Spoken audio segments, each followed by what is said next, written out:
अनजानी चाहत, एक अधूरी प्यास। भाग 1, पहली मुलाकात। जब धड़कनों ने इजहार किया। मुंबई की शामें हमेशा से ही जादुई रही हैं, लेकिन आज की शाम कुछ अलग थी।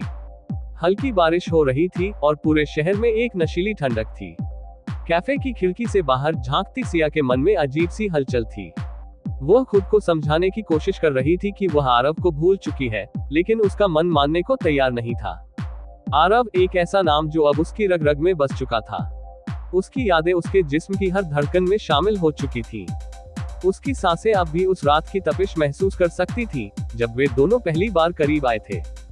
तभी दरवाजा खुला और बारिश में भीगा हुआ एक मर्द अंदर दाखिल हुआ। उसकी आंखों में वही कशिश थी जो कभी सिया को अपने वश में कर चुकी थी। तुम अभी भी मुझे याद करती हो, है ना? उसकी आवाज में वही गहराई थी जो सिया के दिल की धड़कनों को तेज कर देती थी। नहीं, सिया ने झूठ बोला। आरव मुस्कुराया। झूठ बोलना तुम्हें नहीं आता सिया, तुम्हारी आंखें सब बयां कर देती हैं। कैफे में हल्की रोशनी थी। सिया की उंगलियां उसके कॉफी कप के किनारे को सहला रही थी, लेकिन उसका ध्यान सिर्फ आरव पर था। उसके भीगे बालों से टपकती पानी की बूंदें, उसके चौड़े सीने पर चिपकी सफेद शर्ट, आरव आज भी उतना ही दिलकश लग रहा था। तुम यहाँ क्या कर रहे हो? सिया ने खुद को सामान्य दिखाने की कोशिश की। तुम्हें देखने आया हूँ, आरव ने बिना हिचकिचाए कहा, और शायद तुम्हें फिर से अपने पास लाने के लिए। भाग 2, जब प्यार ने दस्तक दी। सिया और आरव की पहली मुलाकात कुछ हफ्ते पहले गोवा में हुई थी। वह अपने ऑफिस के सिलसिले में वहां आई थी और समुद्र किनारे अपने अकेलेपन को महसूस कर रही थी। आरव वहीं एक रिजॉर्ट का मालिक था। उसकी आंखों में रहस्य था, उसकी बातों में गहराई। अकेले हो? उसने पूछा था जब उसने सिया को समुद्र की लहरों को निहारते हुए देखा। हाँ, और शायद अकेला रहना ही बेहतर है, सिया ने जवाब दिया था। कभी कभी अकेलापन खुद से भी ज्यादा खतरनाक होता है, आरव ने मुस्कुराते हुए कहा। उसकी मुस्कान में कुछ ऐसा था कि सिया खुद को रोक नहीं पाए। उनकी बातचीत बढ़ी और फिर मुलाकातों का सिलसिला शुरू हो गया। वे घंटों समंदर किनारे बैठते, लहरों की आवाज सुनते और एक दूसरे की आंखों में डूबते चले जाते। लेकिन ये सिर्फ मुलाकात नहीं थी, ये कुछ और था। एक खिंचाव, एक चाहत जो हर गुजरते दिन के साथ बढ़ती जा रही थी। भाग 3, वो रात जब जिस्मों ने रूह को छुआ। उस रात बारिश हो रही थी। आरव ने सिया को अपने विला में आमंत्रित किया था और वह मना नहीं कर पाए। वहां का माहौल मदहोश कर देने वाला था। हल्की रोशनी, धीमी चलती हुई रोमांटिक धुन और बारिश की बूंदों का मधुर संगीत। तुम्हें कभी ऐसा नहीं लगता कि हम किसी और दुनिया से हैं? आरव ने धीरे से पूछा। उसकी उंगलियां सिया की हथेली पर रेंग रही थी। लगता है, सिया ने धीमे से कहा। आरव ने उसकी ठोड़ी को अपने हाथों में थाम लिया और उसकी आंखों में झांका। अगर मैं अभी तुम्हें किस करूं, तो क्या तुम मना करोगी?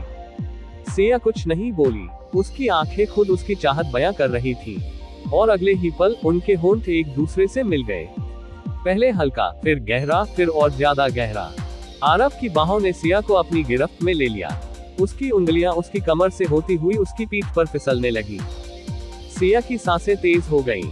उसने खुद को पूरी तरह आरव के हवाले कर दिया। उसकी उंगलियां आरव की शर्ट के बटन खोलने लगी और आरव ने उसे अपनी बाहों में उठाकर बेडरूम में ले गया। बिस्तर पर गिरते ही उनका जुनून और भी बढ़ गया। उनके कपड़े एक एक कर उतरते गए और उनकी त्वचा एक दूसरे की गर्मी महसूस करने लगी। आरव ने उसकी नंगी पीठ पर हल्के से अपने होंठ फिराए और सिया ने अपनी आंखें बंद कर ली। तुम्हारी खुशबू मुझे पागल कर देती है, आरव ने उसके कान में फुसफुसाया। सिया ने उसे और करीब खींच लिया। उनकी सांसें एक दूसरे में घुलने लगी। आरव का हर स्पर्श, हर चुंबन, हर हल्की सी छून सिया के जिस्म को पिघलाने लगी। उनके जिस्मों का मिलन एक कविता की तरह था, धीमा, मदहोश करने वाला और अंतहीन। भाग 4, सुबह का सच जब मोहब्बत ने करवट ली। सुबह जब सिया की आंखें खुली तो आरव उसके पास लेटा था। उसकी उंगलियां सिया के बालों में खेल रही थी। क्या अब भी सोच रही हो कि यह गलत था? उसने मुस्कुराते हुए पूछा। सिया ने कुछ देर उसकी आंखों में देखा।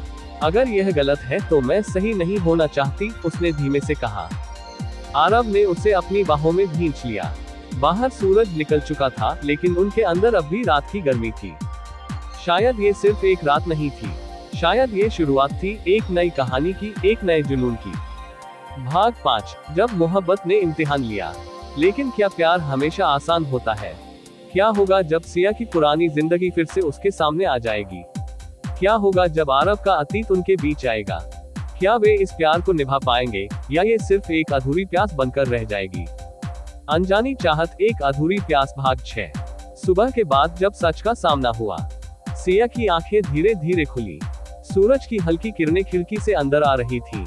आरव अब भी उसके पास लेटा था, उसकी बाहों में उसकी खुशबू बसी हुई थी। लेकिन सिया का मन उलझा हुआ था।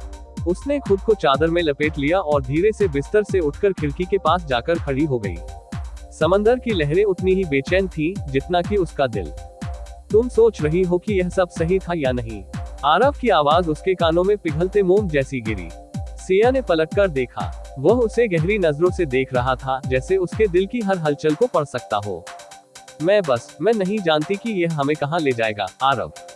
आरव उठकर उसके पास आ गया। उसने उसकी ठोड़ी को हल्के से ऊपर उठाया। जहां ये हमें ले जाना चाहेगा, हमें बस उसे महसूस करना है। सिया उसकी आंखों में देख रही थी। वह उसमें डूब रही थी। लेकिन तभी उसका फोन बजा। पुराने रिश्ते की परछाइयां। सिया ने फोन उठाया और उसके चेहरे का रंग उड़ गया।